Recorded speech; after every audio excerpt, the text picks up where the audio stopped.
Alright, so a couple years ago we did Spring Smashing 101, I think it was called, the video.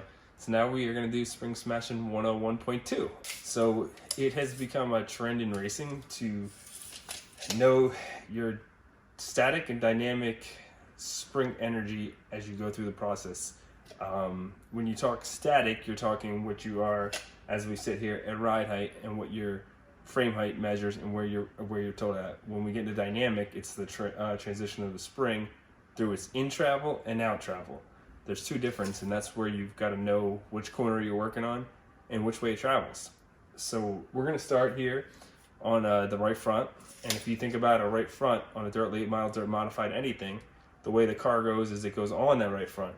So 95% of your spring travel is on the downward slope. So we're going to worry about the down slope and the rate as we go through the whole process. So what we start with is, this car is on scales. This is, well, it's earlier in the year, but we're just kind of measuring through to get my crush rates and everything kind of where we think it need to be to start.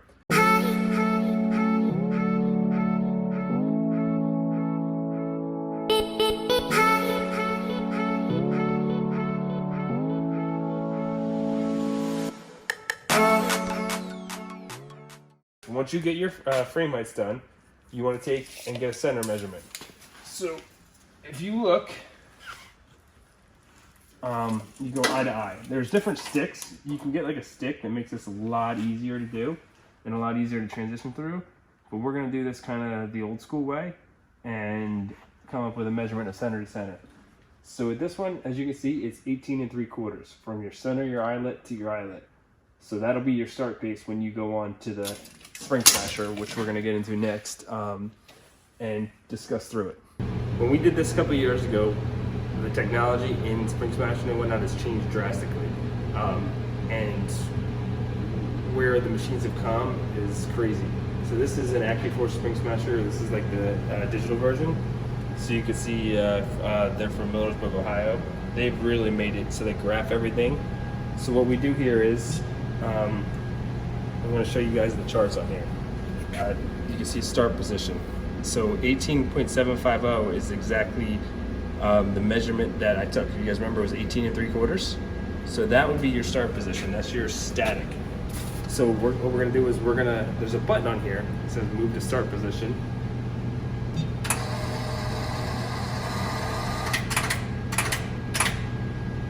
So once we move to start position, if you want to come up here, the center distance is 18.748750, which is 18 3/4.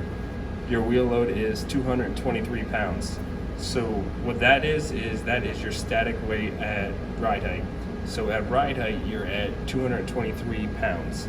So if you ever want to change a spring, so say this is a 200 pound spring, say I want to put a 175 on it, you would change springs, put your start position in at 18.75 and try to match your adjustment nut here to the same wheel load, and it won't change your frame heights. Your frame heights will be identical to what they were before. So there is no real reason to rescale if you have that machine in the numbers.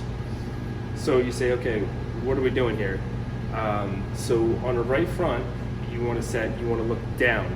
So you want to know your crush numbers as you process through the whole thing.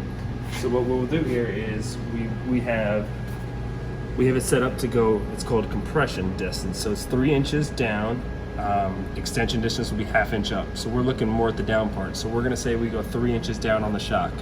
So what we're gonna do is we're gonna hit start test, and this is gonna override it. And this is gonna go through the whole process of, as you can see, watching the spring collapse, which is as it's going through the travel motions. And it's gonna go, see it all coming down.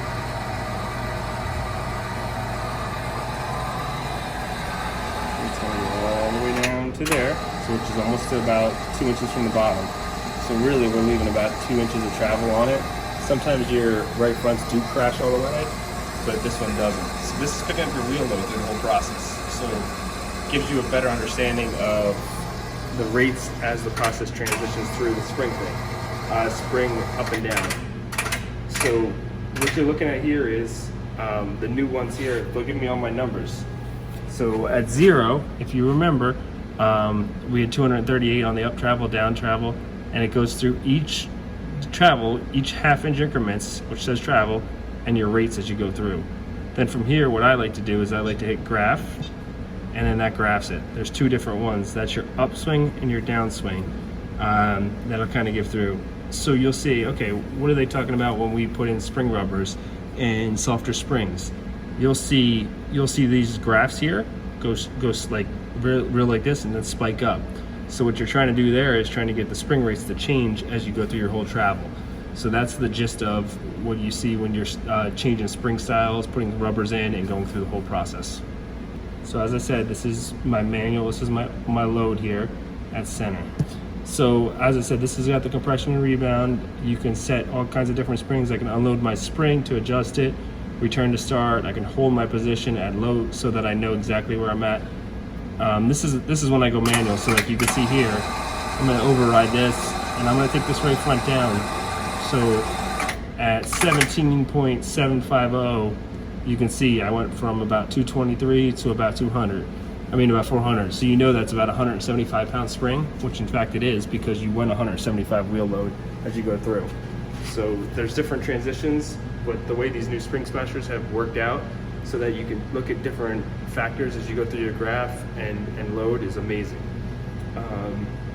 One thing I do want to say is when you're looking at like a left rear, as it goes up, you're looking more at your extension travel because your left rear shock goes up instead of going down on most travels. So, but on a right front, you're looking at your compression travel, so as your stroke goes down. So there's two different factors, and you gotta know which corner you're looking at before you set your graph and set your thing when you're looking at the spring smasher. So in conclusion, as you start to pick up and learn what to do with a spring smasher and the different tricks, you end up with bump rubbers, you can end up with different springs and different combinations where you can stack springs and have two, one on top, one on the bottom, which is definitely gonna affect your graph as we talked. Once you understand the basics of it, the limits are endless on different size springs and where you can go. But just figuring out what the baseline and what makes sense. As I said, the technology has come a long way. The Accu-Force Spring Smashers, which we choose to use for the past 6-7 years, and the way they graph and explain to us is a big transition. So hopefully this helps and gets you a little closer to what your goal is. So now you guys know a little bit more about spring smashers thanks to Billy. So make sure to like the video, subscribe to the channel, subscribe to the newsletter down below, and we will catch you next time.